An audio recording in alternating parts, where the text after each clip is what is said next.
Do you remember that post? My social media is in my personal Do you remember the capacity. post? My Do you social remember media is the in post? my personal capacity, Senator. I have to say, I have been here for 4 years in the Senate. I have never seen a witness stonewall like this before. Never. And I've seen a lot. This is extraordinary. Do you remember this post? December 3rd, 2021. My social media is in my personal capacity, Senator. I mean, this is unbelievable. And you want to be the archivist of the United States. You lied to us under oath. You lied to us in your QFRs. You just lied to me a second ago under oath, and now you're sitting here stonewalling, not answering questions about public posts that you've made. Thank you, Senator Johnson. Senator Hawley, you're recognized for your questions. Thank you very much, Mr. Chairman. Dr. Shogan, when you were here last year, a number of senators asked you, including me, a series of questions about articles you'd written, public statements you had made on social media that were, I have to say, pretty grossly partisan, and I thought offensive, and you and I went back and forth about it.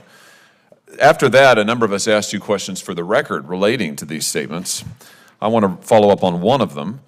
I, in particular, asked you to give us a full accounting of the public posts that you had made on Twitter. You had locked your Twitter account before you came before this committee. It had previously been public.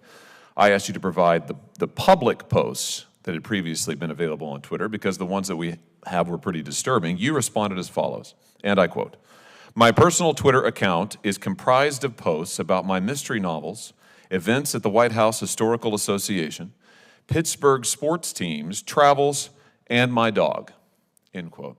Is this an accurate statement?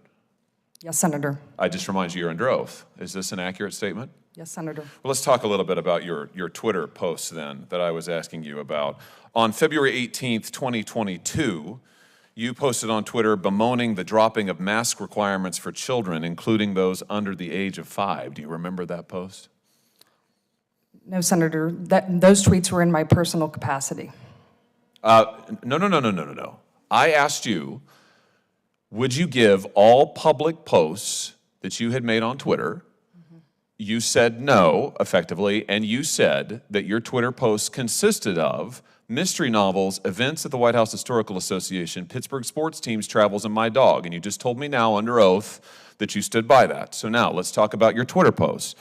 On February 18th, 2022, you posted bemoaning the fact that mask requirements for children under the age of 5, one of whom I happen to have, by the way, had been dropped. Is that a post about your dog or sports teams? My social media is in my personal capacity, Answer Senator. my question, please, because you've testified under oath that you only posted about your dog and sports teams and novels, and you also said you wouldn't give this committee any of your public posts. So, is your post on February 18th, 2022, bemoaning the lifting of mask requirements for children under the age of 5, who I might just ask all of the data has said is extremely harmful to children, these mask requirements? We'll leave that aside for now. Is that a post about your dog or sports teams? Yes or no? My social media is in my personal capacity, Senator. Yes or no, Ms. Shogan? You are under oath before this committee, and I have to say, you have placed this issue squarely in record by repeatedly refusing to answer. Yes or no? My social media is in my personal capacity, Senator. So you're not answering my question. Let's talk about another post. 26th of May, 2022. You talk about an assault weapons ban, retweet a post, ban assault weapons now. Say you agree with this idea that you have to be a certain age to buy so-called assault weapons in America. Is that a post about sports teams or your dog or mystery novels?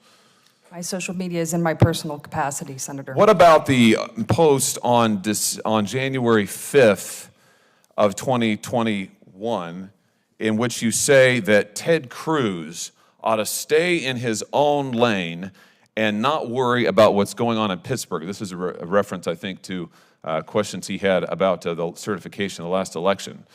Is that a post about your dog or sports teams or mystery novels?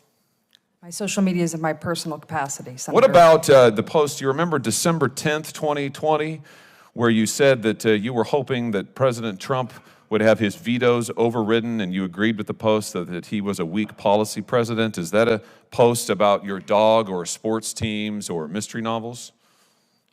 My social media is in my personal capacity. What about your post on January 5th, 2021, in which you speculated that President Trump would pardon himself next, participating in a conversation about the certification of the Electoral College? Is that a post about sports teams or mystery novels or your work at the White House Historical Association?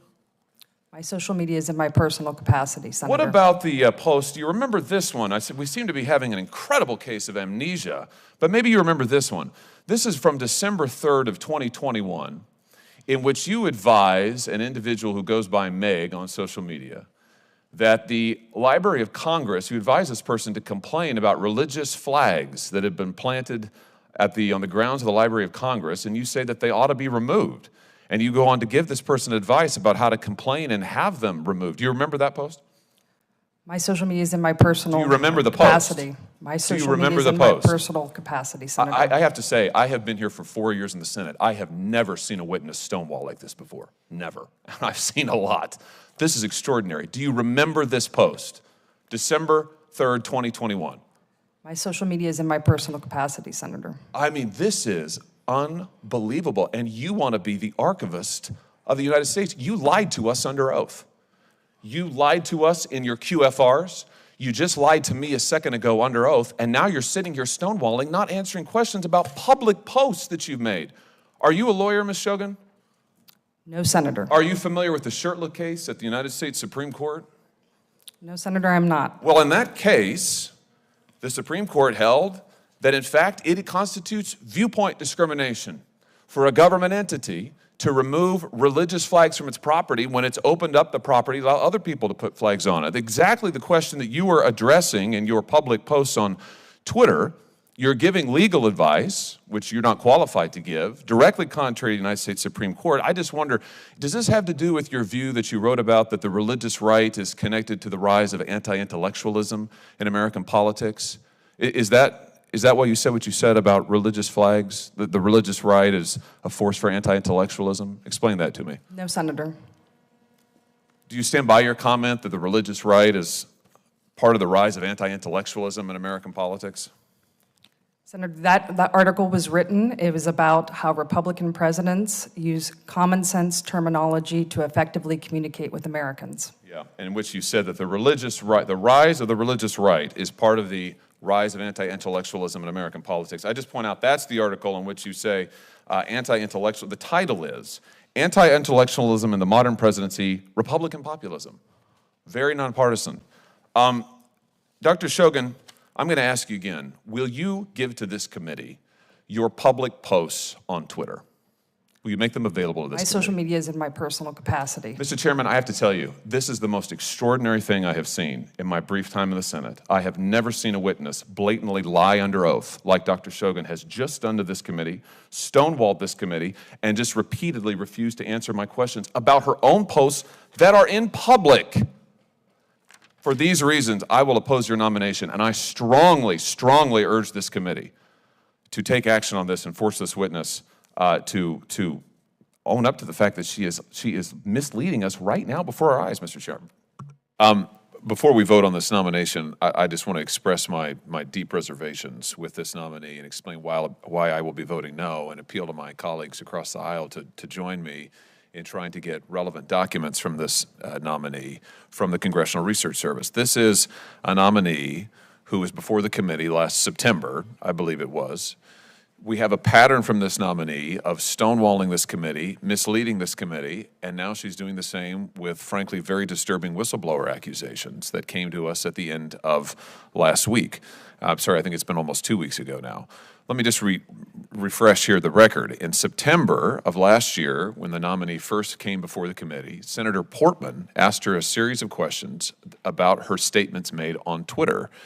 Senator Portman's staff had found these statements themselves. She had locked her Twitter account at some point when she was in the nomination process. They found her Twitter statements, which were highly partisan, I think highly inappropriate. She refused to answer Senator Portman's statements at the time, questions at the time. So I introduced a question for the record asking her to please give to us any Twitter statements she had ever made that had been available to the public. She refused, and she then said, do we have that board, guys? She then said the following in response to my question for the record. She said, my personal Twitter account is comprised of posts about my mystery novels, of which she's written several, events at the White House Historical Association, Pittsburgh sports teams, travels, and my dog. It was made private months ago before I was nominated as archivist. Now, we know from the Twitter post that Senator Portman found this is simply not true. It is not true that her posts are composed of comments about her mystery novels and so on and so forth. We know that they are composed of highly partisan statements. When I asked her about this, I gave her a chance to correct this testimony. She said she stood by it.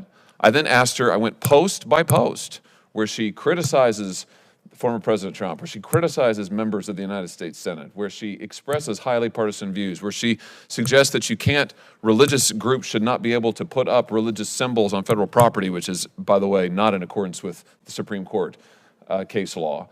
And in all of these, she then refused to answer my questions. Now listen, she's entitled to have her views. She can say whatever she wants, and she can say whatever she wants on Twitter. But what she cannot do is lie to this committee. And to say to this committee that her post consisted of this, when we know from Senator Portman's research that's not true, is simply false. That's point number one. Thank you, Vijay. Point number two is after that testimony, a whistleblower, former employee of Dr. Shogan, came forward to my office. We have a normal whistleblower procedure. I'm sure you all do. We followed that procedure. I think she came to us on a Friday. We sat down with her as quickly as we could, following our usual procedure. I then called the chairman about this, said we're going to refer her allegations, I'm saying her because she's allowed her identity to be used, to the committee, which we did. The committee staff had an opportunity to meet with her. I understand they did again yesterday. And I will just tell you, and I know you all are aware of this because I've sent you all my letter that references the allegations that were made. The whistleblower said that when Dr. Shogan was at CRS, she engaged in partisan conduct and abusive behavior, allegedly, that she allegedly made unsolicited statements of support for political candidates in the workplace, that she also attempted to organize signing events for her book on federal property during work hours for commercial gain. That's the book that features the killing of a Senator Langsford, yeah. Senator Langsford seems to be doing well, though, I'm happy to say. The whistleblower further alleges that Dr. Shogan engaged in a pattern of abuse, retaliation, and persecution, including undermining the whistleblower's promotion, and that Dr. Shogan failed to discipline subordinates who made racially derogatory remarks to the whistleblower. The whistleblower is a woman of color. Now, when the staff, as I understand, asked Dr. Shogan about this, she repeatedly said she couldn't recall, she didn't have documents, and she referred staff to CRS and said you should contact CRS to ask for promotion documents, to ask for documents about her workplace event with her book. So last night, I sent a letter to CRS asking for the relevant documents. And all I would say, drawing to a close now, Mr. Chairman, what I would say is I would humbly suggest and request that we postpone a final vote on this nominee until we get these documents that Dr. Shogan referenced but said she didn't have, she couldn't get us, and repeatedly referred us to CRS. So I've asked for them from CRS. I think we should get them and look at them and do our due diligence on these whistleblower allegations. That's all I have. Thank you, Mr. Chairman.